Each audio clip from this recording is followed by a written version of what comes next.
This video is just for entertainment purpose. Everything said in this video doesn't mean to hurt anyone. Enjoy. Hello friends, मिर्ची news में आपका स्वागत है। और आज जो है हम बातें करने वाले हैं फिर से गधी को लेके, क्योंकि गधी जो है वो आती हैं अंधेरे में, लाइट को बंद करके फिर बातें करती हैं ताकि उनकी बातों में थोड़ा जो है दम लगे। पर तो चलो, हम तो लाइट में बुलाएंगे गधी। जी, कैसे हैं आप लोग? गधी की दुनिया में आप सबका स्वागत है। ऐसी है बात कि मैं तो है ना अंधेरे में ही बात करना चाहती थी, क्योंकि फिर आपको मेकअप करने की ज़रूरत नहीं है। पर ये लोग माने ही नहीं, कहते हैं कि नहीं, हम तो लाइट ऑन करके ही बात करवाएंगे। देखो, अब ये सारा लिपस्टिक लगा के, ईयरिंग नए वाले पहने हुए मैंने, ये करके आना पड़ा। तो चलो शुरुआत करते हैं। मेरा है ना दिल दुख रहा है, मेरा दिल दुखता है। मेरी भी चाहत थी कि मेरा बेटा हो गया है, अब मुझे एक अलग ही लेवल की रिस्पेक्ट मिलेगी।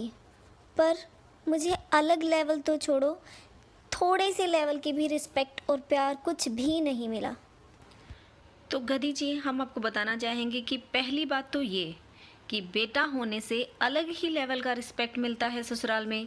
ये कहाँ से सीखा है आपने? और अगर आपने सीखा है तो अपने तक ही रखें। यहाँ YouTube पे लोगों के दिमाग में ऐसी बातें बिल्कुल ना डालें। और दूसरी बात, रिस्पेक्ट और प्यार अर्न किया जाता है। आप फोर्सफुली किसी से रिस्पेक्ट नहीं करवा सकती हो, किसी से प्यार नहीं करवा सकती हो। वो तो आपको अर्न करना ही पड़ेगा, आपको भी एफर्ट्स लगाने ही पड़ेंगे। आपने गिव एंड टेक तो सुना ही होगा। जी हाँ, उसी रोल को फॉलो करना होगा। ये नहीं कि आप सिर्फ चाहती हैं मुझे रिस्पेक्ट मिले, लेकिन किसी को रिस्पेक्ट देना नहीं चाहती हैं, तो ऐसा नहीं होता है। एक और बात, आपने ससुराल की बुराइयां तो बहुत शेयर की हैं वाईटी पे। कोई ऐसी बात भी शेयर करो कि आपने ऐसा क्या किया था ससुराल में कि वो आपको रिस्पेक्ट देते। सास के कपड़े काटना, राशन फेंकना, बुक्स फाड़ना, इनसे तो नहीं लगता कि वो आपको रिस्पेक्ट देनी चाहिए, उनको आपको रिस्पेक्ट देनी चाहिए, नहीं लगता हमें। तो आपने ऐसा क्या किया था जिसकी वजह से आपको लगता है कि आपके ससुराल वालों को आपकी रिस्पेक्ट करनी चाहिए? और आपकी जो ऐसी इमेज बनी है ना कि आप गलत बहू हो, वो सिर्फ आपकी वजह से ही बनी है, क्योंकि आपने ही खुद अपनी बातें बताई हैं। अब आपको बताना था कुछ, लेकिन कुछ पॉजिटिव आपने कभी बताया ही नहीं, या था नहीं, हमें नहीं पता। लेकिन खुद अपनी नेगेटिव बातें शेयर करती हो और फिर ब्लेम आप दूसरों पे लगाती हो कि वो आपकी नेगेटिव इमेज बना रहे हैं। तो ब्लेम ये आप अपने ऊपर लगाइए, क्योंकि अपनी नेगेटिव बातें आपने खुद बताई हैं। माना कि आपको लगता है कि आपने जो किया वो सही किया, लेकिन ज़रूरी नहीं है कि उन बातों को सब लोग उसी नज़रिए से देखेंगे जिस नज़रिए से आप देखती हो। तो कुछ अपनी पॉजिटिव बातें बताइए कि मैंने अपने ससुराल में अपने सास ससुर के लिए, अपनी फैमिली के लिए ये किया था, तो शायद कुछ सुधार हो आपकी इमेज में। मेरे हस्बैंड मुझसे बहुत प्यार करते थे। अब उनकी आत्मा है ना देख सकती है कि वाइफ कितनी दुखी है, उनके घर वालों ने उनके बीवी बच्चे के साथ कैसा बर्ताव किया है, उनके जाते ही हमें निकाल दिया घर से। कितनी दुखी होगी उनकी आत्मा ये सब देखकर। देखो, मैं आपको ये बता दूं कि जितनी सच्चाई वो जानते थे उतनी कोई भी नहीं जानता। और हर कहानी के 3 पहलू होते हैं। एक वो जो कर रहा है, दूसरा वो जिसके साथ हो रहा है, और तीसरा जो सच में हुआ होता है। अगर मेरे साथ हुआ है कुछ, तो मैं अलग स्टोरी सुनाऊंगी जिसमें सिर्फ मैं अपने आप को सही बताऊंगी और दूसरे को गलत। एक दूसरे की स्टोरी होगी जिसमें वो खुद को सही बताएगा और सामने वाले को गलत। पर तीसरी स्टोरी होती है जो सच्ची होती है, जो पूरी घटना रियल में घटित होती है। और वो तीसरी जो स्टोरी है वही इंसान सही तरीके से जानता है जो उस टाइम वहाँ प्रेजेंट होता है और दोनों को इक्वली जानता है और बायस्ड नहीं होता। वही जो स्टोरी होगी ना, वो तीसरा इंसान ही उस स्टोरी को बिल्कुल परफेक्ट वे में बता सकता है कि किसकी गलती है और किसकी गलती नहीं है। हो सकता है आपके इन लॉज की भी गलती रही हो, आपकी भी गलती रही हो, और दोनों की इक्वली रही हो, तभी आपके हस्बैंड अपनी फैमिली को नहीं छोड़ के जाना चाहते थे, वो अलग नहीं होना चाहते। अब एक बात सोचो कि अगर उनकी आत्मा ये देख सकती है कि उनकी वाइफ दुखी है, तो ये क्यों नहीं देख सकती कि मेरी वाइफ मेरे ही माँ बाप की इज्जत की धज्जियाँ उड़ा रही है, वो भी पूरी दुनिया के सामने। सोचो सोचो। मैं पर एक बात से तो खुश हूँ कि कम से कम मेरी सास से मेरा पीछा छूटा। अब कम से कम उसकी शक्ल तो नहीं देखनी पड़ेगी मुझे। इस बात से तो मैं बहुत खुश हूँ कि उससे मेरा पीछा छूट गया। अब पहले तो मुझे वो सारे लोग कमेंट करके बताओ किन किन को इनकी ये वाली कही हुई बातें याद हैं, क्योंकि मुझे तो याद है और इसीलिए मैं इस बात को उठा रही हूँ। इन्होंने कहा था कि मेरा पीछा छूट गया है कि मेरी सास से कम अब मुझे उनके साथ नहीं रहना पड़ेगा। तो मैं अब गधी से ये पूछना चाहती हूँ कि फिर रोज़ क्यों रोना रोती हो कि तुम उनके पास जाना चाहती थी, मुझे उनके साथ रहना था, उस घर की याद आती है। आप ये अपने आप को ही कॉन्ट्राडिक्ट क्यों कर रही हो? एक तरफ बोलती हो कि मेरा पीछा छूटा मेरी सास से कम मुझे अब उसके साथ नहीं रहना पड़ेगा, और दूसरे ही पल तुम उसी घर में जाना चाहती थी। ऐसी बातें क्यों बोलती हो? खुद को ही गलत प्रूफ क्यों करती हो भैया? उनका कहना है कि लोग उनको कहते हैं कि गरीबों को देख के जियो, यानी कि अपने से छोटे लोगों को देखकर जियोगी तो ज़िंदगी आसान हो जाएगी। वो कहती हैं कि मुझे सुबह 6 से रात के 11 बजे तक काम करवाओ, मैं कर लूँगी। मैं अपने आप को बिज़ी रखना चाहती हूँ और मैं बहुत ज़्यादा काम करना चाहती हूँ। तो उसको हम ये कहना चाहेंगे कि आपके पास एक छोटा बेबी है, बूढ़े माँ बाप हैं और घर में बहुत सारा कचरा है जिसको आप साफ़ कर सकती हैं, माँ बाप की सेवा कर सकती हैं और बच्चे का अच्छे से ध्यान रख सकती हैं। और इतना काम पूरे दिन के लिए काफ़ी है अगर आप करेंगी तो, करना चाहती हैं तो।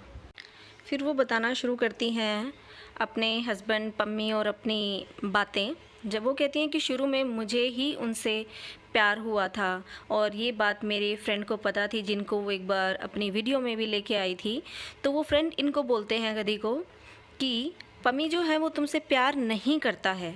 तो मैंने कहा मैं पम्मी को इतना प्यार दूंगी कि उसको भी हो जाएगा मुझसे प्यार। मैं इतना ज़्यादा प्यार करूंगी कि थोड़ा सा तो वो भी करेंगे मुझसे। तो मैं इनसे ये कहना चाहूँगी कि यही प्यार देने वाला फंडा आपने अपने इन लॉज पे क्यों नहीं लगाया? आपने उस टाइम क्यों नहीं कहा कि मैं इनको भी इतना प्यार करूँगी कि ये मुझे वापस प्यार करने लगेंगे? आगे इन्होंने बताया कि इनकी सास इनके हस्बैंड से इनकी बुराइयां करते थे। अब सुनिएगा ध्यान से।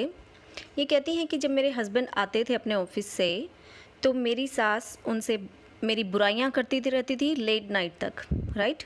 फिर इन्होंने बताया कि एक बार जब इनका सास का झगड़ा होता है इनके साथ किचन में, बहुत बुरे वाला, कुछ कुछ सुनाती हैं, ये वापस रूम में आके बैठती हैं, रोने लगती हैं। इनके हस्बैंड सो रहे होते हैं और ये उनको उठा के क्या बोलती है कि देखो मेरे साथ ऐसा ऐसा बिहेव किया जा रहा है। तो ऐसी जैसा आपने शिकायत अपनी सास की अपने हस्बैंड से लगाई थी, शिकायत कहें या कंप्लेन कहें, कुछ भी कहो, कि जो भी आपके साथ बुरा हुआ वो आके आपने अपने हस्बैंड को बताया। क्यों? क्योंकि आपके हस्बैंड जो थे वो दोनों के बीच में इंटरमीडिएट थे कि आपकी बात भी सुनेंगे और आपकी सास की बात भी सुनेंगे। तो अगर आपको कंप्लेन करने का हक है तो आपकी सास को कंप्लेन करने का हक क्यों नहीं था? मतलब ये कि एक वाइफ अगर सास की कंप्लेन अपने हस्बैंड के सामने करती है तो वो अपना दुखड़ा रो रही है, लेकिन अगर एक माँ बहू की कंप्लेन अपने बेटे के सामने कर रही है तो वो शिकायतें लगा रही है, बुराइयां कर रही है और आपको उनसे चिढ़ हो जाती है। तो सोचो ज़रा, उनको भी तो आपसे चिढ़ हुई होगी ना।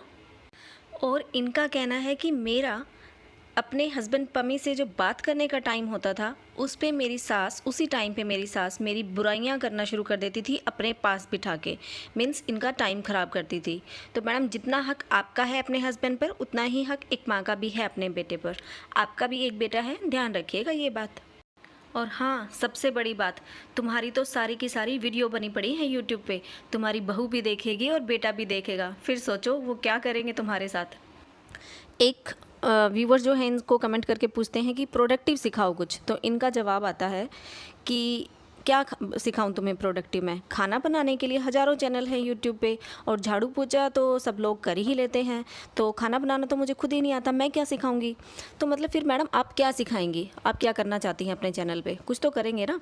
और फिर बाद में कहती हैं वो, प्रोडक्टिव होता क्या है? सबको मरना है। तो क्या करना है प्रोडक्टिव बन के जब सबको मरना ही है? तो मैडम आप कहाँ तो लोगों को मोटिवेट करने वाली थी और कहाँ आप लोगों को सिखा रही हो कि मरना ही है सबको, कुछ मत सीखो, कुछ मत करो। मतलब उनको कुछ सीखना चाहिए या कुछ नहीं सीखना चाहिए?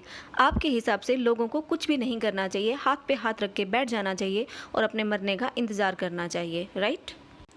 अपने लाइव में ये भी बोलती हैं कि दुख इनको सबसे ज़्यादा किस बात का है? पता है आपको किस बात का दुख है?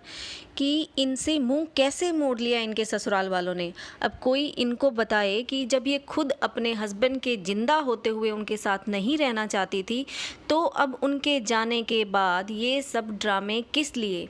अगर आप उस घर में खुश थी ही नहीं तो उस घर में क्यों जाना चाहती हो? इसलिए कि आपको स्टोरी मिलती है या सुनाने के लिए और लोगों की सिंपैथी।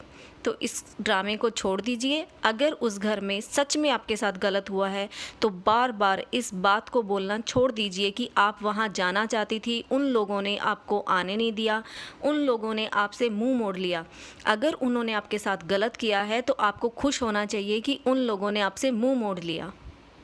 ओके फ्रेंड्स, आज के लिए इतना ही। फिर मिलते हैं नेक्स्ट वीडियो में। अगर आपको हमारी वीडियो पसंद आई है तो प्लीज़ वीडियो को लाइक कीजिएगा, शेयर कीजिएगा और चैनल को सब्सक्राइब कीजिएगा। Thank you for watching. Bye bye.